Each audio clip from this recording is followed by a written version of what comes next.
Welcome to the Button List podcast, coming at you live from Beating Dreams in Dallas, Texas, featuring Allison and Heather. During this broadcast, we will delve into the stories of famous gemstones, past and present, looking to amuse, delight, and possibly disturb you. We record live weekly, and we invite you to join in the online conversation every Wednesday at 7:30 p.m. Central Time on Twitch, Facebook, and YouTube. Just a warning, sometimes we get a little spicy. Please be aware that the following broadcast may contain mature content. Thank you for supporting small businesses. And we hope you enjoy our show.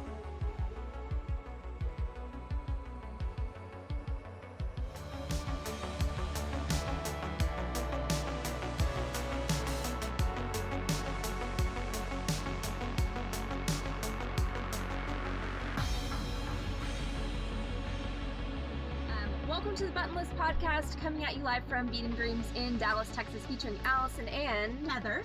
And we do this, we are a bunch of nerds, and yes, please, good news.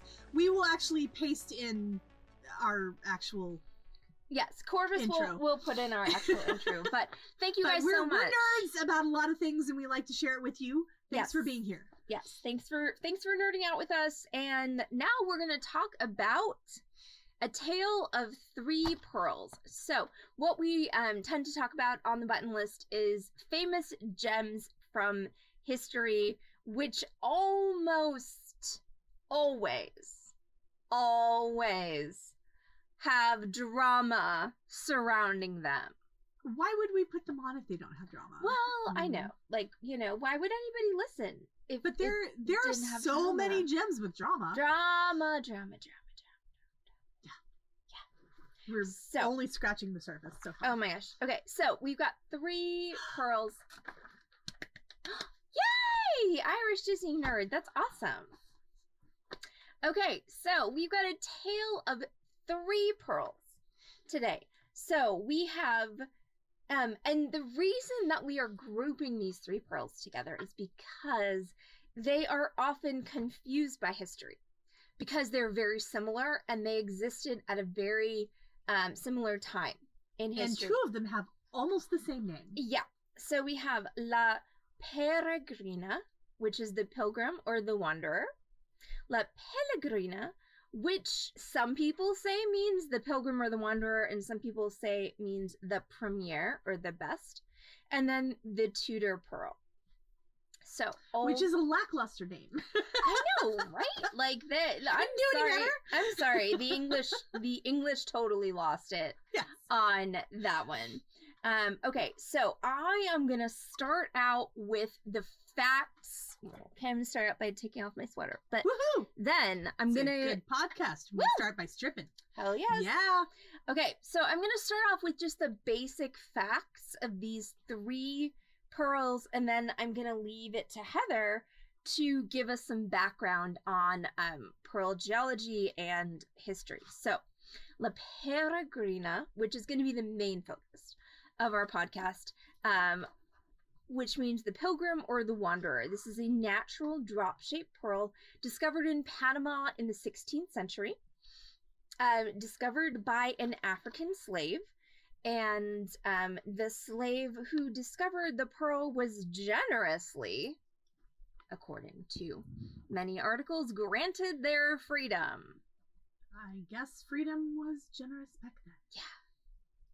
Hey, you found a priceless gemstone and yeet. Yeah. Good luck being a freedman. Good luck being a free person at that time in history. Yeah. And we're not here to soapbox on the Button List, but oof. Okay. We're not. Yeah. So, the pearl, that particular pearl, La Peregrina, was described as being the size of a pigeon's egg. That's small. That's not small. That's big. That's large for a pearl. Not a quail's egg. Not a quail's egg. A pigeon's egg. Naturally pear-shaped and with superb color and pearlescence, reportedly weighing 223.8 grains. Sorry, y'all. We'll talk about grains. Yeah. And we'll talk about grains and the conversion in just a minute. The pearl was... Yay! So since the pearl was discovered in Panama, Panama was a Spanish colony at that time, so the pearl was transferred to the governor of the Spanish colony, and it was then transferred to the Spanish monarchy. The pearl was reportedly given to Mary Tudor as a love token prior to her marriage to Philip of Spain, and then repatriated back to Spain by Elizabeth I as pre-Armada diplomacy, which I'm guessing didn't work so well considering the whole Armada situation. So, La Pelegrina. What's an Armada situation? I mean, come on. Okay, La Pelegrina. The premier, or also the pilgrim, depending upon which account you read. This pearl was smaller than La Peregrina. Instead of being 223.8 grains, this was more like 133 grains. So basically, about 100 grains less than La Peregrina. It was worn as a hat ornament by King James I, and he was painted wearing this pearl as a hat ornament in at least one, possibly more than one painting. It's interesting because the origin of La Pelegrina and La Peregrina seem almost identical because they were both natural drop-shaped pearls discovered in Panama by African slaves in the 16th century who were freed because they discovered such valuable objects. So I really believe that there's a lot of, just based on what I have read, there's a lot of conflation and possibly confusion of these two pearls, but it is fairly certain that the pearl that James I was painted wearing as a hat ornament is not La Peregrina. It is a different pearl. And then we have the Tudor pearl, which once again, they definitely fell down on the naming there. But that pearl was also found in the 16th century, around 1526, and was given to Isabella of Portugal, and is estimated to be 258 grains. And that pearl is the one of these three pearls of which we are telling tales that we have the least information on. Once again, I think because these three pearls have been mixed up a lot. So Heather, what's a grain? So a grain is a quarter of a carat, approximately 50 milligrams. So a quarter of a carat is 50 milligrams or 0.77 grains. So it's a really easy conversion, obviously. For you mathy people. For the rest of us, we're like, what? So C13 is a unit that was formerly used by jewelers to measure pearls, diamonds, and other precious stones before we started using the Have we lost everybody yet? We still have viewers, so yeah, no, good. Why are you assuming? I'm just checking. Just because I started talking. No, just because we started talking about math. Look, math is cool sometimes. Sometimes. So, it's also called the jeweler's grain or pearl grain. And it's the C13 is equal to the quarter carat and the 50 milligrams. So to convert the first pearl, La Peregrina, which was 223.8 grains, that one would have equaled about 74.6 carats, which is a pretty That's a lot. hefty That's pearl. big. But I can convert the others. I just haven't done the math for them yet because Allison was fast. What? The Romans were particularly fanatical about pearls, which should not surprise anyone because pearls are awesome. Pearls are very cool. And they were extremely sought after and rare. And of course, the Romans were all about owning everything at that point. Okay, So... and we've got plenty again. Oh, yeah. I mean, when do we not have plenty? So I don't know. I'm making it a mission of this podcast to just have plenty in every episode. Plenty of plenty. Yes. I'm sorry. In the 1st century BC, Pliny the Elder described how the topmost rank of all things of price is held by pearls. I don't know why he talks like that tonight, but he does. So I don't know, but you know what? I'm here. We have no way of knowing. It was a long time I'm here ago. for the plenty. Yeah. I mean, considering he was probably talking in Latin, like, yeah, I cannot translate that to Latin. I never took Latin, so I took French. Well, see. And actually, interestingly, there in one of my reference books, the Book of the Pearl, there's a whole lot of the bibliography that's in French.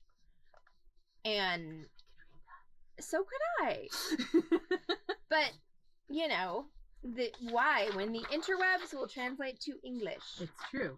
Okay, so the extraordinary funerary portraits from the Fayum Basin in Roman Egypt, and think Cleopatra's era, exemplify the obsession with pearl necklaces and earrings, and you really can see these absolutely everywhere. I mean, just the single drop of the pearl, but this is before we figured out how to culture pearls. So all of these women and men who were wearing pearls that were found and happened to have a reasonable match in the world. We have actually talked about pearl diving earlier. Yes, we're going to talk about Vermeer in a bit, which is not actually in the notes. So we're just going to kind of throw that in. Okay, you're going to throw that in. Yeah. Yes. But in a hot minute. Okay. Keep going. So, even if the original owners sometimes possessed pearls that were fakey fake. So, we don't sell a lot of faux pearls here at the Beating Dreams, but we get asked about them a lot. And cultured pearls are not faux pearls. They're not. They're real. They are actual pearls. They were just made on purpose. Like, they're farmed, making like cows make milk. Like the corn that you get at the grocery store is real corn, even though it grew on a farm. Made on purpose. Yeah. Mm-hmm. So some of these Roman women wearing their pearls were wearing faux pearls that were fabricated from silver and glass, and I can only imagine that must have been quite the time-intensive thing back then. Because we definitely did not know on a molecular level how pearls were made. Mm-hmm. And so real ones were so valuable that one Roman general in the 1st century AD, according to Suetonius, could fund a military expedition by selling off just one of his mother's pearls. Now, this doesn't actually say whether his mother had 2 or had a necklace, but either way, one pearl enough for a military expedition. This same particular general, Suetonius, also claimed that the Romans' invasion of Britain was inspired by the promise of pearling sites in the barbarian country's rivers.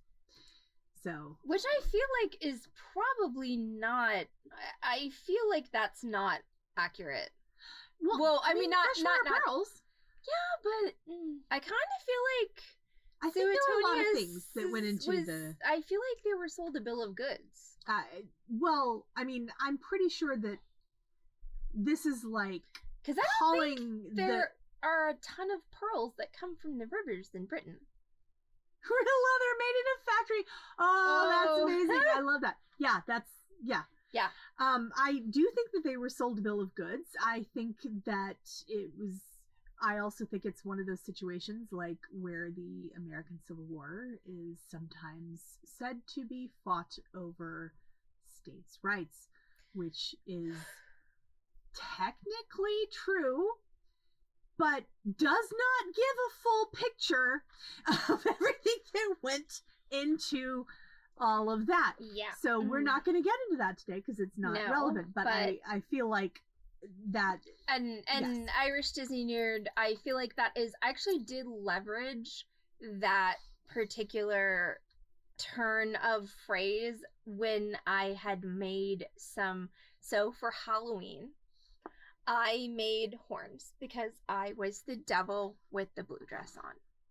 And so I took my horns after Halloween and I set them in silver. And so God, what the heck did I call vegan horns? Yes. Yes. They were made from polymer clay, but I called them vegan horns and I sold both of them set in silver. So I do feel like I've like leveraged that on my own behalf, but at the same time, I wasn't really trying to take myself very seriously during that particular time. Yeah. So anyway, but pearls have been taken very seriously in a whole lot of ways, like in religion. Yeah. Okay. Yes, I'm throwing it back to you. Okay. So, just yes. give me a second. Even religions, especially Christianity, were shaped by pearls. There, in the Gospel of St. Matthew, you will find the parable of the pearl. Features what must have been a common sight in the Roman world, a pearl merchant.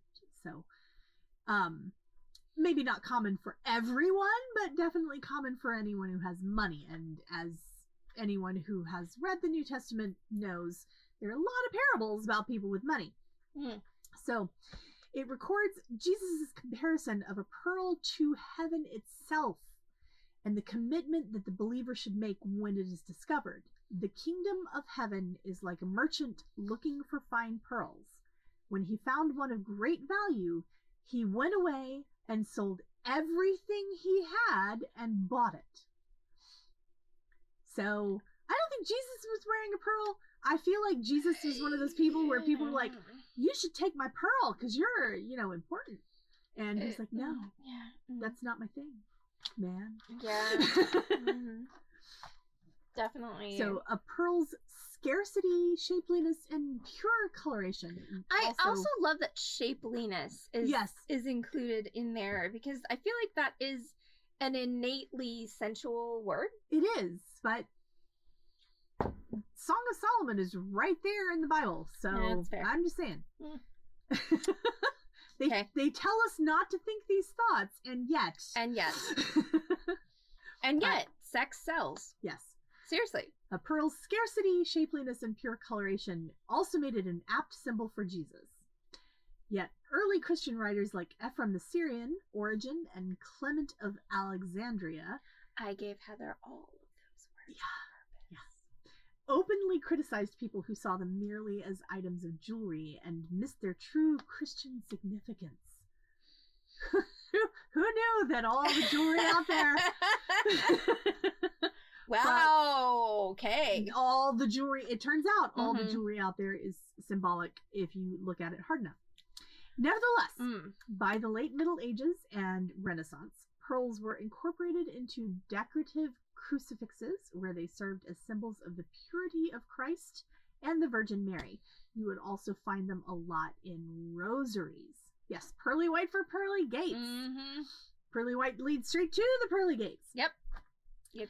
So, but honestly, most pearls back then, not actually pearly white.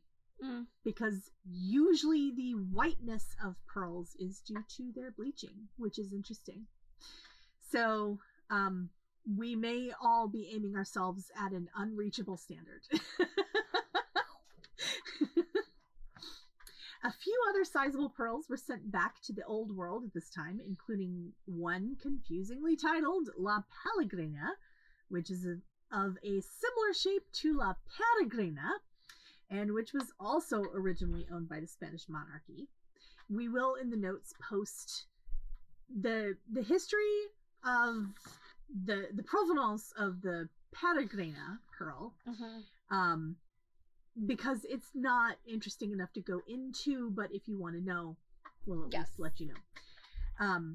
Yet another pearl with a similar drop shape as La Peregrina was owned by Mary Tudor in the middle of the 1500s.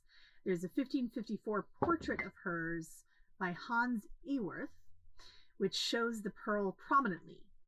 And then that pearl was later owned by Elizabeth Taylor and Richard Burton.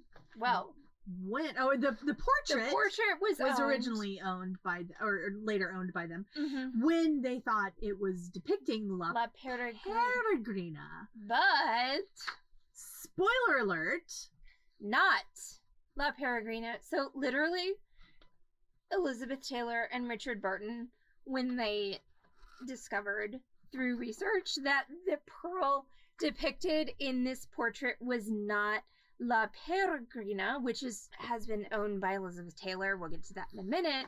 They were like, yeet. Donate this portrait. Donate this portrait. Goodwill it is. Like, portrait away. We don't want it. Like, seriously.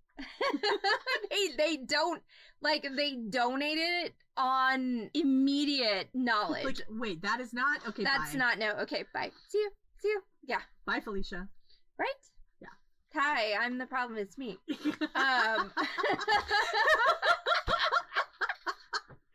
Ace has fallen down from the shock. Okay, so, but once again, this is not, I think, an issue of someone lying or purposefully miscommunicating what the jewel is in the portrait. I think this is the fact that there were 3 freaking pear-shaped pearls at almost exactly the same time in history. Almost the same name. Yeah. And all of them went like back and forth between the Spanish and the English.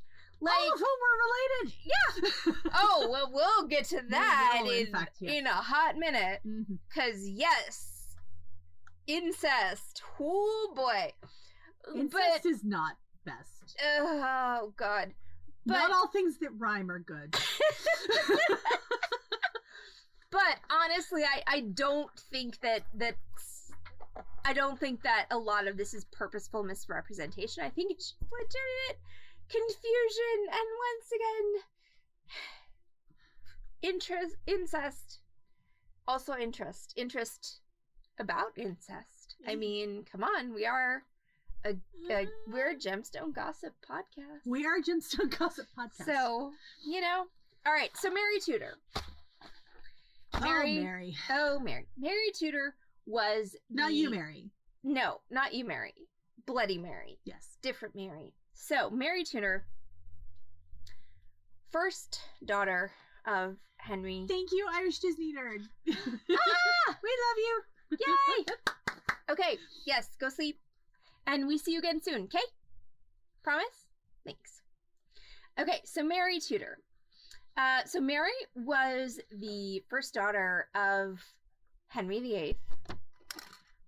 After Henry croaked. Which is a while. She was actually the first queen regnant of England. So, the difference between queen regnant and queen consort is queen by birth versus queen by marriage. So she actually inherited the title Queen of England because she was directly descended from Henry VIII. Now, Edward did not work out. No. So, Henry wasn't a great dad. Poor father figure. And he basically ignored her mother while her mother was dying because he was enamored of Anne Boleyn, who then... No, there are no great twins in any of these stories. No. Yeah. So, of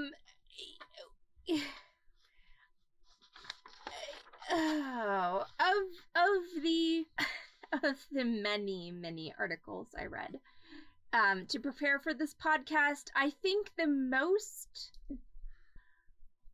poetically dismissive sentence that I read Yes. is, it is possible, of course, that the unpleasant circumstances of Mary's adolescence had an effect on her personality. Okay, Mary burned people at the stake for being Protestant. Like, she, like, talk about anger. She was Just full fire starter. Externalizing. Like, oh my God. She was teased in the showers for getting her period and then burned everybody with a knife. No, she like, I mean, it was a bad day. Oh my God. Series of bad days. Lots of bad days. Yeah. Like, I'm like, I mean, let's be real. She had a she had a shit childhood. Yeah. I'm not saying she didn't, but holy mother, she killed a lot of people. She did. So... Which was fairly normal, actually. Which was fairly normal at the time. Yeah. And once again, like, just... And, you know, she was having some backlash against a brand new religion that her dad created. It's true, because he did. He literally terraform her life. He literally created the religion because he wanted to be unmarried to her mother and marry Anne Boleyn. Yes. That he couldn't do it within the church as it existed. What he did. So he made a new one. So So while understandable doesn't mean we have to say, amazing. Don't be the child of Henry VIII, because holy crap.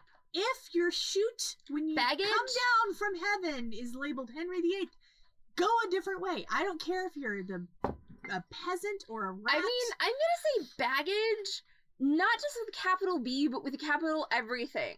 Like, yes. Baggage. Like, take the damn ring to Mordor. Like, that's just... Whole man disposal services. Yes. Right? Whole father disposal services. Like, cannot even imagine. So, Mary killed... Some people. Mary fell in love with Philip of Spain upon seeing a portrait of him in 1553, and she received the La Peregrina as a love token from Philip, because at that point it was in the Spanish crown jewels. So she received La Peregrina as a love token from Philip in 1554 prior to their marriage. They were married in 1554, later that year, 2 days after their first meeting. Their marriage was... Not was... even enough time to read the band. You have to get definitely a special license. Mm-hmm. Yeah, well, unless you're, the Queen Regnant? Yes! Their marriage was troubled. Philip described it as the marriage was concluded for no fleshly consideration. Philip saw no booty. Nope. Okay. Poor both of them. Yes. Now we're going to skip ahead to yet another Philip. Yep. But not a Mary. Mm. So Queen Elizabeth, Philip IV's first wife. Where's the pearl in this picture from 1632? In a picture from 1632. Yeah, no, sorry. Portrait. I didn't, because... A portrait. Yeah. And we're not including pictures because we're a podcast. Because we're a podcast, and also because... Yes. Printing ink. So the curse of the pearl continued to... But I've lost the rest of my script. To affect the love lives of Literally. those who wore it. And both Isabel and Philip were rumored to be having affairs. Which, get it, Isabel. I mean, usually it's just the guys. So, hey. No, there was a poet. Yeah. I mean, come on. Isabel was thought to be having an affair with her gentleman in waiting. My jolly fat. Who was the poet Peralta. But I've literally lost the rest of it. Peralta neglected a warning that his life was in peril. I'm going to be making shit up. And do you need to go make a copy? No, I'm gonna... Are you sure? I can figure it out. I can hand... I'll You- hand things to you. Keep talking. I'm gonna hand things to you, and you can hand them back. Yes, it was No, definitely I the think pearls and I nothing think- else. No, I think I just accidentally paper clipped it. So Peralta neglected a warning that his life was in peril, and that turned out to be bad choices. So he was murdered as he stepped out of his Oh, coach. poor guy. He did. Okay. This He did. our running Again. theme continues. He did. The responsibility for his death was divided between Philip IV and Oliverus, who was the prime minister and Philip's favorite at the time. And who knows at that time? I mean, was Oliverus one of the people he was having an affair with? No, probably not. But you know, Maybe. Who the heck knows? No, there was. I mean, No. I'm just making up rumors seriously. now, 'cause I can. No, but everyone was sleeping with everyone It's true. at that point in time. I mean, they weren't Roman, but or Greek. I know, but I still feel like there was a lot more A lot more experimentation than than history yes, will absolutely. allow. Like there were no gay people before 1984. Right. There Which were is definitely none. none. Zero. Just a whole lot of unhappy marriages and sworn bachelors Yeah. and ladies who didn't marry and so forth. Yeah. On Isabel's death in 1644, the pearl was I did passed to find the Philip's rest of my script. by the way. second wife. Yeah. So, who was Philip's second wife, Heather? I was pausing because this part is This part is Hello. actually painful. this part is um, quite painful. So Philip's second wife was Mariana of Austria. Again, this was not a love match. True romance was never in the stars. It was because- never in the stars for anybody in this time period. No, To really. If be you were royal, fair. you did not get But- to have a love match. Sometimes you lucked into falling in love with your partner you were assigned, but However, this one is distasteful to those of Mariana us with modern sensibilities. was Philip's 14-year-old niece from Austria. So the marriage produced 5 children, 2 of whom survived into adulthood, and shockingly suffered from the physical effects of inbreeding, which, again, not uncommon Not uncommon in the for royal the families. time. Yes. But Yes. So to our modern sensibilities, still distasteful. yeah, I mean there were definitely reasons the Bible had specific in the Old Testament had laid out specific things. You don't marry this close. This is who you can marry, and the royal family was like, screw that. They've got land I want. Oh, I didn't actually know that Yeah. about the Bible. Oh yeah. Huh. Yeah. Okay. Yeah. So, yay Jesus, but Well, Old Testament, so not Jesus. yay God. Yeah. So God tried, but the God royal family tried, was still and like, then- land. So God was okay. So what you're saying is God tried and capitalism. God tried and capitalism failed. Yes, that is. Yeah. So Mariana died on the 16th of May, 1696. Did I just say something that's Republican? Because No. Okay, You good. didn't. because Because they're pro-capitalism, trust me. oh Lord. Okay. Continue. Mariana died on the 16th of May, 1696. Almost made it to 1700 at Oh my the God. Santa Palace in Madrid. And at that moment, a total eclipse of the moon occurred, which cloaked the Spanish capital in total darkness. That's not how that works. Okay, but I'm still saying, at that time, there wasn't all this There ambient was light. a total eclipse of the sun. I'm sorry, we're gonna definitely have some Little Shop of Horrors Okay. at our eclipse party. Yes, we absolutely are. Yeah, those of you who are local, we are having an eclipse party, and honestly, we should stream it. 100%. So, while there's a total eclipse on a week from Monday, right? Oh God, yes. I think it is. Ah! We're gonna have an eclipse party. We are. But anyway. Moon pies, champagne, sun chips, and Other crystal sun wrapping things to and be, other things. Yes. Sun and moon things to be continued. So, yes. So, anyway, 4 minutes of darkness. Woo! So, Allison said, well, what? A total eclipse of the moon doesn't do anything. Why? It's already dark. But back then, there wasn't nearly as much ambient light. Okay, so, you did rely on the moon. Okay. If the moon was not giving you any light at all at night, then that was pretty terrifically dark for you. You've only got stars, which are not known for, aside from the sun, for giving us a whole lot of light to see by. Okay. So, yes, I mean, it was still a thing.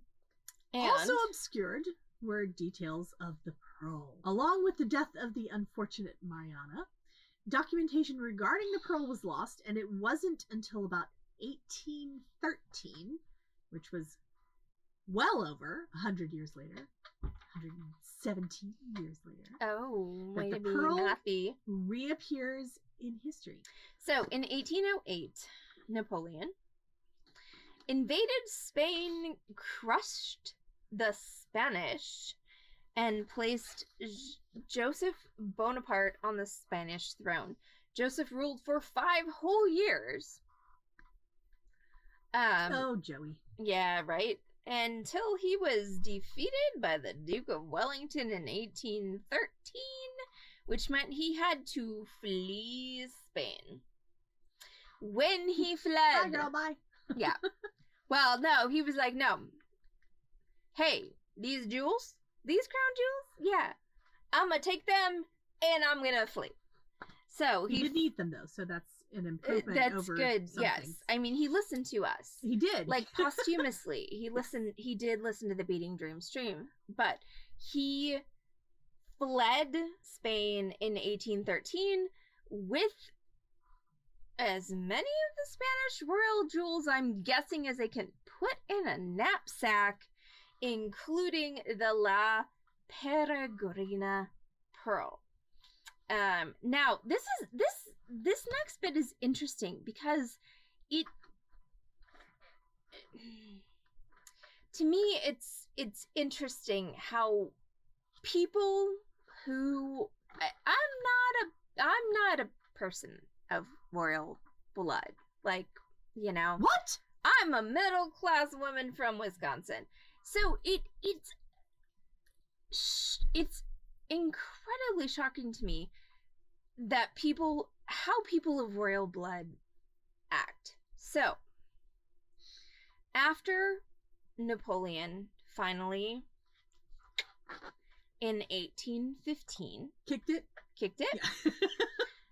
yeah. Joseph Bonaparte emigrated from France to the United States.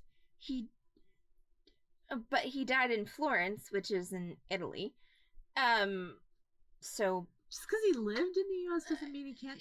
Yeah, in 1844, he passed the pearl on to his nephew. But here's the interesting part: is Charles Louis Bonaparte. Charles spent the majority of his lifetime trying to transform Bonapartism into a political ideology. He actually acclaimed himself Emperor of France, and he bought a castle in Paris, and he tried to run for the French presidency. He succeeded in running for the French presidency in 1848. In 1852, after another coup, he announced himself the Emperor of France, Napoleon III. Like, how do you just say, I am the Emperor of France? Like, how do you have the stones for that? Well, like, I don't. No one in his life ever told him he wasn't the one true. Like, I don't, like, I mean, can I just declare myself the Emperor of Texas and then go kick Ted Cruz in the face? Girl, we can't even declare ourselves competent to run our lives. Son of a bitch. That's not helpful. Nah.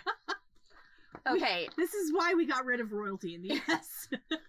So, Napoleon III, unfortunately, did not really have a whole lot of success as being Emperor of France, and No, he needed did money. Yes, the paper. He needed the paper. So before dying So we get that cheddar. Yep, before dying in 1873, he sold the La Peregrina pearl to Lord James Hamilton, the second Marquis of Abercorn, who was born in Mayfair, London, on January 21st, 1811. In Mayfair. Over Shocking. the next. What were the odds? Over the next few years, the pearl fell out of its out of its setting. We should. Yes, we should. But yeah, so the pearl was set terribly. So it got lost multiple times. At Windsor Castle, at Buckingham Palace. Finally, it was re-drilled, reset, and stopped getting lost. But now we're talking about 1969. So, header. So, 1960. Wait. Where? I know. I think I've conflated our. You have a bit. Well, talk about Richard Burton. Okay, so Richard Burton purchased the pearl at the Sotheby's auction in 1969 for $37,000. Which is a lot, but not for this thing. Not for that thing. So he gave it to his wife, Elizabeth Taylor. You might have heard of her. Maybe? Yeah. As a Valentine's Day gift during their first marriage. Because remember... They were married. This was a tumultuous relationship. Yep. It was spring 1969, and in the top floor apartment of Caesar's Palace in Las Vegas, Elizabeth Taylor was in a blind panic. Why, you might ask? Why, Heather? Well, her most beloved item of jewelry, which was a drop-shaped 25.5 millimeter, 1 inch long. That's not actually... Yeah, okay. Yes, that is true. Big natural pearl. Big pearl. Which her husband, Richard Burton, had recently spent a fortune, $37,000. Because, you know, I mean... That was a fortune. Not that long after 1969. that, I know that houses could very easily be purchased for like $25,000. Yeah. So it was he spent a house and a half. Spent a house and a half. A small house and a half. In a nowhere area. I don't think that Richard Burton or Elizabeth Taylor were interested in a small house anywhere. Which is why they obviously bought a pearl instead. Yeah. So her pearl had vanished. The pearl in question, known as La Peregrina, was one of the most famous in world history, prized for its size, perfect teardrop shape, and impressive provenance, which again will be been talking about. Yes. Before Taylor owned it, La Peregrina had been owned by some of the most powerful dynasties in European history and had appeared in portraits by artists including Peter Paul Rubens and Diego Velázquez. You might have heard of them if you have ever taken an art history class that included that era at all. Taylor was on her hands and knees in her apartment, scouring every inch of the suite's shag carpet because 70s. Yep. Yeah. Or 69. Still. Whatever. I say that counts as 70s. She noticed one of her Pekingese dogs dolefully chewing on something. Dolefully. Yeah. So sad. Nom, nom, so sad. Nom, I just casually opened the puppy's mouth, she wrote in her book, Elizabeth Taylor, My Love Affair with Jewelry. And inside his mouth was the most perfect pearl in the world. Yeah. And, I mean, to be fair, it would have been really hard for Pekingese to eat that whole pearl. That's a lot of pearl. That's a lot of pearl, but holy crap. It was just your dog. Your dog is eating the pearl. Again, to be fair to the dog. It's like the call is coming from inside the house. To be fair to the dog, pearls are essentially made of the same kind of material that horns and bones and things like that are made of. But anyway. So, carry on. So, I think, personally, I never knew Elizabeth, so I'm just guessing, but after the incident with the dog, I think that she wanted to have the pearl made into something that was less easily eaten by a Pekingese. I think so, or at least dolefully chewed upon.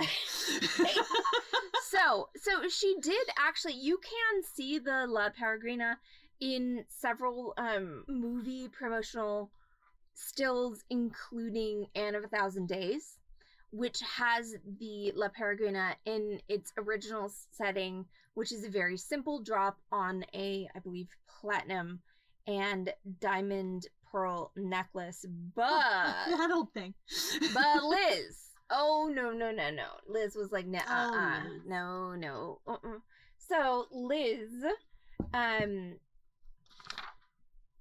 collaborated with Cartier to make an incredible ruby and diamond parure for the pearl. So you've got a beautiful ruby and diamond necklace, and then the pearl is actually a detachable drop at the bottom. And she also wore that in several films, including His Divorce, Hers, and A Little Night Music. So now the La Peregrina. See? It's easy to confuse. It's easy to confuse. No, but the La Peregrina is now part of this giant, beautiful ruby necklace, and that ruby necklace. Take again, that, Pekingese. Right? Seriously, like no Pekingese going to eat this shit now. I mean, if they tried, you'd notice pretty quickly. Mm-hmm. So, what is up with the pearl now? So after Elizabeth Taylor's death in March 2011, her jewelry was shown on a world tour, which would have been pretty exciting to see, I think, because... Oh, yeah. Hell yes. Because she had a lot of men who loved her and who wanted to give her gorgeous jewelry, and they did. They just did that. And so after that, the pearl was sold at a Christie's auction in December 2011 for a record amount. So before the auction, the pearl was given a pre-sale estimate of $2 to $3 million. Now remember that this was purchased by Richard Burton for $37,000 in 1969. Even with inflation, we're talking, given a pre-sale estimate of $2 to $3 million. Hey Heather, how much did it sell for? Well, after a whole 4.5 minutes of bidding, the pearl was sold for a price that surpassed all expectations to a private buyer from Asia. If you want to hazard a guess, go ahead and hazard your guess. Somebody guess. I'm not going to wait for guesses. I'm going to go ahead and say it. No, give it just a second. Okay, but I... Guess. How many million? Just put a number in. Yeah. Any million... Any million you think. Not 37,000. It sold for more than that. Yeah, so we're guessing millions. Corvus, your number is vastly incorrect. Not vastly. I mean, it's the right number of digits anyway. It's close. Yes. Anybody else? Come on, give us a number. So our first guess is $10 million. And I'm not seeing any other guesses, but... Okay. $11.8 million was the final sale price after only 4.5 minutes bidding. And you have to wonder how much of that was was from which lady owned this pearl, or gentleman, for that matter, because everybody owned this pearl. Everybody owned this pearl. All the countries, everybody. So $11.8 million, and now it is in a private collection in Asia. In Asia, and that's all we know. So start making friends in Asia is what I have to say for you, Corvus. Yeah. I've already been doing that. So that's it. That is the. Well, it doesn't. It's still out there. It's still out there. It's just in a private collection. Yeah. So if I mean, it's not like we had just as much access to it when it was in Elizabeth Taylor's hands as we do right now. Most of us. So that is gonna be it for A Tale of Three Pearls. That's the La Peregrina, La Pelegrina, and the Tudor Pearl. And actually, we really only know about the disposition of one of those, La Peregrina. Yeah, they all just kind of they just went like this, and then yep. So they're somewhere. They're somewhere. They're not here. One is in Asia. We know that. I don't have any of them. I'm just saying. But thank you all so much for hanging out with us on the Beating Dreams Buttonless podcast, talking about crazy rich people's jewels. And I've been on the tutorial. So everyone have a great night, and we'll see y'all tomorrow. Thank you. Bye. Thank you so much for joining us for this week's episode of The Button List with Allison and Heather. You can catch The Button List weekly on Spotify, iTunes, and YouTube. You can also watch our complimentary live tutorials every Wednesday and Friday at 6 p.m. Central Time on Facebook, YouTube, and twitch.tv/Beating Dreams.